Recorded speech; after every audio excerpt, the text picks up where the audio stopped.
जय श्री कृष्ण। राधे राधे।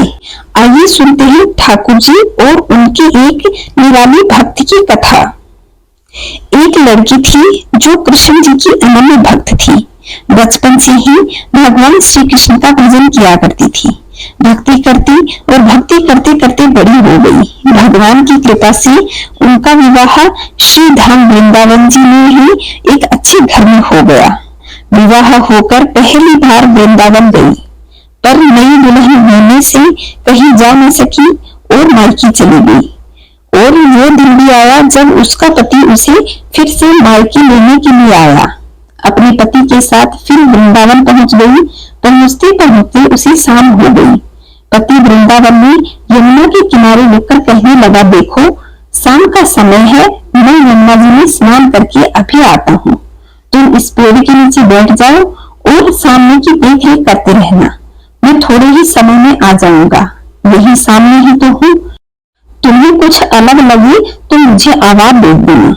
इतना कहकर पति चला गया और वह लड़की बैठ गई और एक हाथ लंबा घूंघट निकाल लिया, क्योंकि गांव है, ससुराल है, और वहीं बैठी रही और मन में विचार करने लगी कि देखो ठाकुर जी की कितनी कृपा है।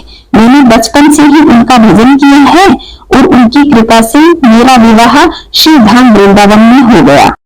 मैं ठाकुर जी को इतने दिनों से मानती हूँ, परंतु अब तक उनसे कोई रिश्ता तो नहीं जोड़ा। फिर सोचती है कि ठाकुर जी की उम्र क्या होगी। लगभग 16 वर्ष होगी और मेरे पति की आयु 20 वर्ष है, तो मेरे पति से तो वे छोटे ही हुए, इसलिए पति के छोटे भाई की तरह हुए और मेरे देवर की तरह है। तो आज से ठाकुर जी मेरे देवर हुए। अब तो ठाकुर जी से नया संबंध जोड़कर वह बड़ी प्रसन्न हुई और मन ही मन ठाकुर जी से कहने लगी, देखो ठाकुर जी, आज से मैं तुम्हारी भाभी और तुम मेरे देवर हो गए हो। अब वो समय आएगा जब तुम मुझे भाभी भाभी कहकर पुकारोगे। इतना सोच रही थी, तभी 10-15 वर्ष का एक बालक आया और वह लड़की से बोला, भाभी भाभी। लड़की अचानक अपने भाव से बाहर आई और सोचने लगी कि वृंदावन में मैं तो नई हूँ, ये भाभी भाभी कहकर कौन पुकार रहा है। नई थी इसलिए घूंघट तो उठाकर देखा नहीं। गांव के किसी बड़े बूढ़े ने देख लिया तो बड़ी बदनामी होगी। अब वह लड़का बार बार कहता रहा कि उत्तर क्यों नहीं देती, भाभी बोलती क्यों नहीं हो, तनिक चेहरा तो दिखाई दे। अब वह सोचने लगी कि अरे ये बालक तो बड़ा जिद कर रहा है, इसलिए उसने घूंघट को कसकर पकड़ लिया कि कहीं घूंघट उठाकर न देख ले। लेकिन उस लड़के ने जबरदस्ती घूंघट उठाकर चेहरा देख लिया और भाग गया। थोड़ी देर में उसका पति आया तो उसने सारी बात अपने पति को कह दी। पति ने कहा कि तुमने मुझे आवाज क्यों नहीं दी। लड़की बोली कि वह तो इतना जल्दी आया और उन्हें देखकर भाग गया। पति बोला, चिंता मत करो, वृंदावन कौन सा बड़ा है, कभी किसी गली में खेलता मिलेगा तो हड्डी पसली ये कर दूंगा, फिर कभी ऐसा नहीं करेगा। तुम्हें कहीं भी दिखे तो मुझे जरूर बताना।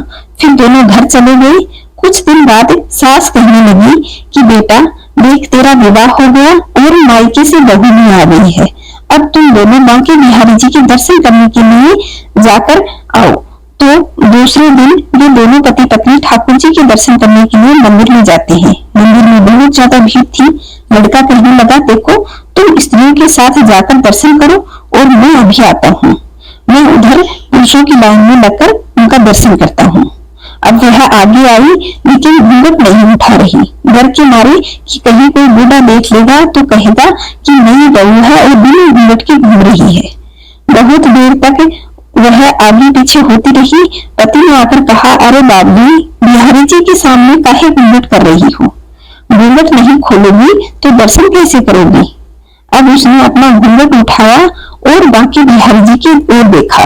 बाकी बिहारी जी की जगह है वह लड़का खड़ा खड़ा मुस्कुरा रहा था।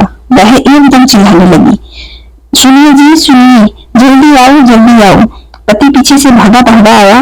बोला, क्या हुआ। लड़की बोली कि उस दिन जो भाभी भाभी कहकर मेरे साथ वो ठोली कर रहा था, वह लड़का यहाँ मुझे मिल गया है।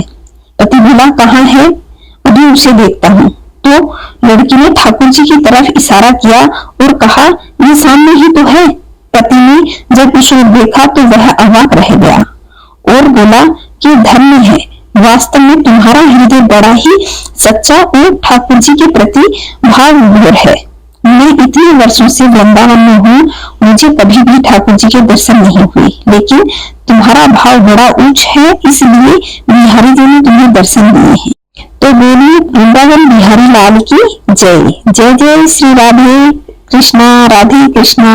आपका दिन मंगलमय हो, शुभ हो और भगवान श्री कृष्ण आप पर हमेशा कृपा बनाए रखें।